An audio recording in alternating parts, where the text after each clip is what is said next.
الله الرحمن الرحيم يا أيها الناس اعبدوا ربكم اے لوگوں اعبدوا ربکم عبادت کرو اپنے رب کی الذی جس نے خلقکم پیدا کیا تم کو والذین من قبلکم اور پیدا کیا ان کو جو تم سے پہلے تھے لعلکم تتقون تاکہ تم متقی اور پرہیزگار بن جاؤ۔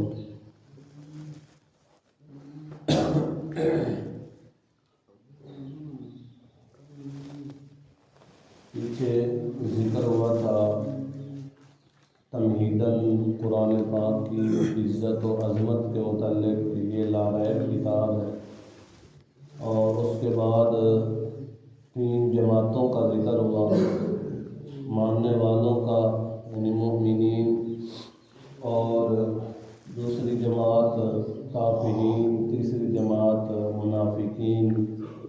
ہر ایک کا جو ہے انجام اور جزا سزا کا اللہ تعالیٰ نے ذکر کیا اور ان کے متعلق مکمل وضاحت کر دی۔ اب یہاں سے یا ایھا الناس اعبدوا ربکم سے اللہ تعالیٰ اپنی عبادت اور اپنی توحید کا اعلان کر رہے ہیں۔ یہ سورت کا دعویٰ ہے۔ سورت کا دعویٰ 3 جگہ اللہ تعالیٰ نے ذکر کیا ہے، اور ہر دعویٰ ہر جگہ پر جہاں بھی توحید کا دعویٰ ذکر کیا ہے مشرکین کے ایک انہوں نے شرک کا رد کیا ہے۔ یہاں پر یا ایھا الناس اعبدوا ربکم میں عبادت اور دعا کا ذکر کیا۔ مشرکین میں 3 قسم کے شرک تھے۔ ایک تو یہ تھا کہ وہ شرک کرتے تھے فی دعا اور عبادت میں کیا کرتے تھے؟ شرک۔ تو یہاں پر اس کی تردید کی گئی۔ دوسرے نمبر پر وہ نظر و نیاز میں شرک کرتے تھے۔ نظر و نیاز، غیر اللہ کی نظر و نیاز دیتے تھے۔ اللہ تعالیٰ نے اس کی بھی تردید آگے چل کر کی۔ اور تیسرے نمبر پر وہ اپنے معبودین کو شفاعت قہری کا مالک سمجھتے تھے۔ شفاعت قہری کا مطلب یہ ہے کہ اللہ تعالیٰ سے وہ زور اپنی بات منوا لیں گے۔ تو اللہ تعالیٰ نے ان تینوں انہوں نے جو شرک تھے ان تینوں کا رد کیا اور آسان انداز میں کیا ہے۔ یہاں پر اللہ تعالیٰ نے اپنی عبادت کا حکم دیا، یا ایھا الناس اعبدوا ربکم۔ یا ایھا الناس یہ خطاب عام ہے، سب کو خطاب ہے کہ اے لوگوں اعبدوا ربکم، عبادت کرو خالص اپنے رب کی۔ عبادت خالص اپنے رب کی کرو۔ دعا اور پکار جو عبادت کا جزو اعظم ہے، یعنی خالص پکار، خالص عبادت کس کی کرو؟ اپنے رب کی کرو۔ یہ کیا تھا؟ دعویٰ۔ اور ہر دعوے کے بعد جب تک دعوے کے مطابق دلائل نہ ہو اور دعوے کو ثابت کرنے کے لیے دلیلیں نہ دی جائیں تو وہ دعویٰ بیکار ہوتا ہے۔ جب عدالت میں بندہ کوئی دعویٰ عائد کر دے تو اس کے شاہد اور گواہ نہ ہوں تو وہ دعویٰ خارج کر دیا جاتا ہے۔ تو اللہ تعالیٰ نے بھی اپنی بات، اپنا دعویٰ کوئی زور نہیں منوایا۔ اللہ تعالیٰ نے اپنے دعوے کے دلائل بھی دیے ہیں۔ تو اللہ تعالیٰ نے فرمایا کہ اپنے رب کی عبادت کرو۔ کیوں؟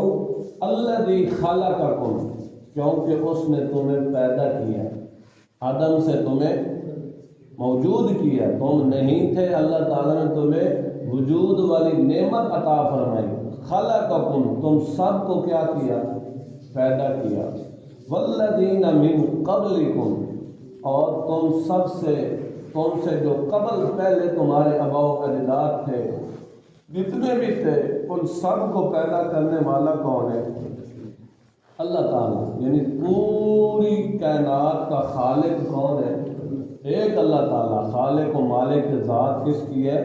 ایک اللہ تعالیٰ کی۔ لعلکم تتقون، عبادت کا مقصد کیا ہے؟ تاکہ تم متقی بن جاؤ، تاکہ تم پرہیزگار بن جاؤ. عبادت خالص کرو گے تو متقی بنو گے. اگر غیر اللہ کی نظر و نیاز، غیر اللہ کی عبادت و پکار، غیر اللہ کے نام کی نیازیں، غیر اللہ کے نام پر سجدے کرو گے، ان کے مزاروں پہ جھکو گے تو متقی نہیں بنو گے، پھر تقوی سے خارج ہو جاؤ گے. آگے اللہ تعالیٰ نے فرمایا اس رب کی عبادت کیوں کرو الذی جعل لکم الارض فراشا، وہ ذات جس نے تمہارے لیے کیا بنائی؟ زمین کو فرش، زمین کو فرش اور بچھونا بنایا. یہ تیسرے نمبر پر پہلا یہ ذکر کیا تم کو پیدا کیا، دوسرے نمبر پر تم سے پہلوں کو پیدا کیا، تیسرے نمبر پر فرمایا کہ تمہارے لیے زمین کو کیا بنایا؟ فرش بچھونا بنایا. اور چوتھے نمبر پر فرمایا والسماء بناء، اور آسمان کو کیا بنایا؟ چھت بنایا. یہ چار ہو گئے. اور پانچویں نمبر پر فرمایا وَأَنزَلَ مِنَ السَّمَاءِ مَاءً فَأَخْرَجَ بِهِ مِنَ الثَّمَرَاتِ رِزْقًا لَكُمْ، وہ ذات جس نے آسمان سے بادلوں سے پانی اتارا یعنی بارش اتاری، پھر اس کے ذریعے مختلف قسم کے میوہ جات، پھلات، ثمرات وہ اگائے رزقا لکم، وہ تمہارے لیے کیا ہے؟ رزق ہے. یہ پانچ چیزیں اللہ تعالیٰ نے بطور دلیل، عقلی دلیلیں ذکر کی. کیا ذکر کی؟ عقلی دلیلیں. تم کو پیدا کیا، تم سے پہلوں کو پیدا کیا، زمین کو تمہارے لیے فرش بنایا، آسمان کو چھت بنایا، اور بادلوں سے پانی اتار کر، بارش اتار کر اس کے ذریعے سے ثمرات، پھلات اور میوہ جات تمہارے لیے اگائے. رزق اللہ کو، یہ کیا ہے؟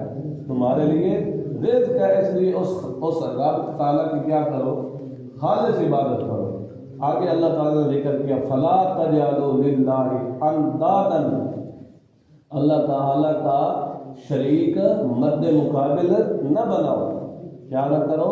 اللہ تعالیٰ کا شریک نہ بناؤ، اللہ تعالیٰ کی عبادت میں کوئی شریک نہ بناؤ. فلا تجعلوا للہ اندادا وانتم تعلمون، اور جب کہ تم جانتے ہو کہ خالق بھی اللہ تعالیٰ ہے، مالک بھی اللہ تعالیٰ ہے، رازق بھی اللہ تعالیٰ ہے، مربی بھی اللہ تعالیٰ ہے، تو پھر عبادت اور پکار میں شریک بھی اللہ تعالیٰ کا کوئی نہیں.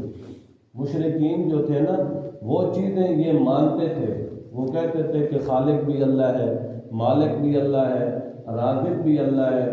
وہ جب ان سے پوچھا جاتا کہ تمہیں کس نے پیدا کیا تو وہ کہتے اللہ نے. جب ان سے پوچھا جاتا آسمان، زمین و آسمان کو کس نے پیدا کیا تو وہ کہتے تھے اللہ نے. وہ سب چیزیں مانتے تھے. تو اب اللہ تعالیٰ نے مسلم چیزوں کو ذکر کیا. جب یہ چیزیں مانتے ہو تو پھر اس لیے جب ان چیزوں میں اللہ تعالیٰ کا کوئی شریک نہیں تو پھر عبادت اور پکار میں بھی اللہ تعالیٰ کا کوئی شریک نہیں ہونا چاہیے. اس لیے خالص عبادت کرو تو کس کی کرو؟ اللہ تعالیٰ کی. یہاں پر عبودو میں بھی خالص عبادت اور پکار کا حکم دیا گیا، اور آخر میں نتیجہ اور رزلٹ بیان کیا کہ اس کا یہ رزلٹ بنتا ہے، نتیجہ بنتا ہے کہ جب یہ ساری چیزیں کرنے والی ذات اللہ تعالیٰ کی ہے تو فلا تجعلوا للہ اندادا، اللہ تعالیٰ کا کوئی مد مقابل، اللہ تعالیٰ کا کوئی شریک مت بنا. اللہ تعالیٰ عمل کرنے کی توفیق عطا فرمائے. وآخر دعوانا الحمدللہ.